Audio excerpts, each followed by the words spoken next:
Hello friends, welcome to my channel Dhanashree classes. आजच्या व्हिडिओमध्ये आपण इथे भाषा, लिपी आणि व्याकरण हा जो लेसन आहे क्लास 6चा तो इथे आपण इथे बघणार आहोत। व्याकरणचा लेसन आहे आणि भाषा, लिपी आणि व्याकरण बघा, लँग्वेज, त्यानंतर स्क्रिप्ट अँड ग्रामर हा टॉपिक आपण इथे बघणार आहोत।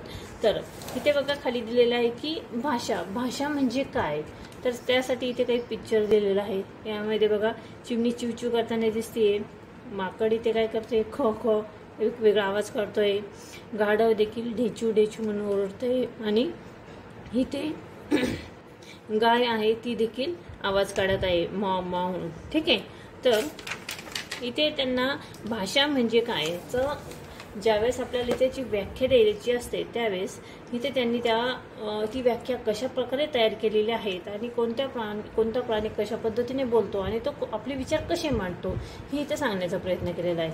बघा, चिड़िया चहचहाती है, बंदर खो खो करता है, कुत्ता भी भो भो करता है, गाय रंबाकर माँ कहती है।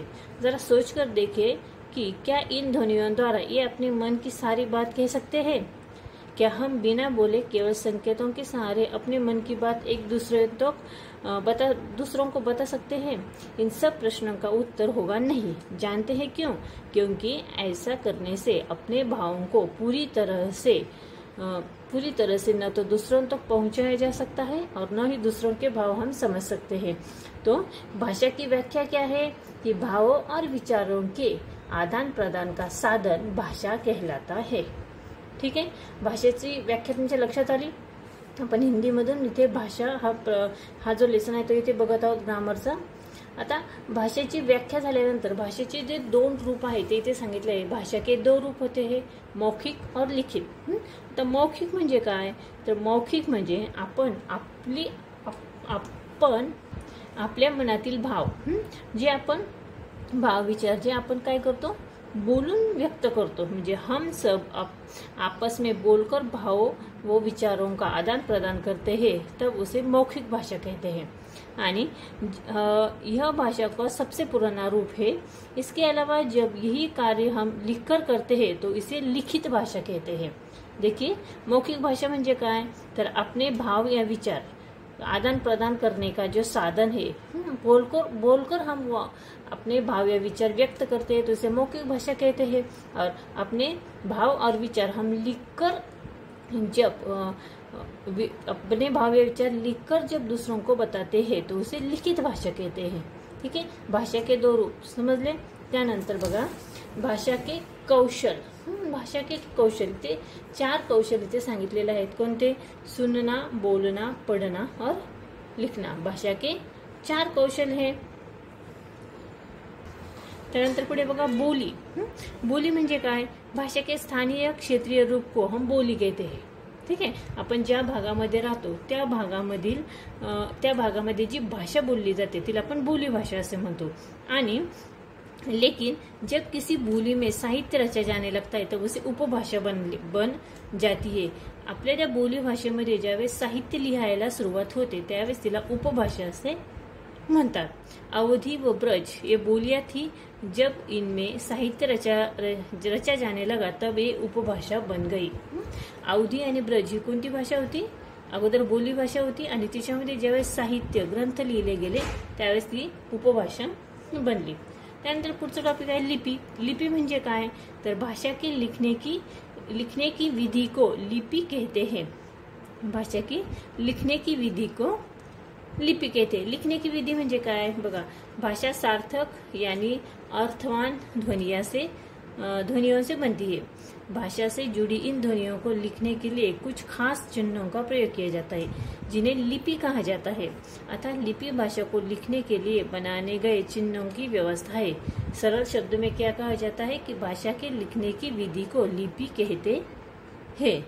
ठीक है, हमारी जो हिंदी भाषा है वो देवनागरी लिपि में लिखी जाती है। कौन सी लिपि में?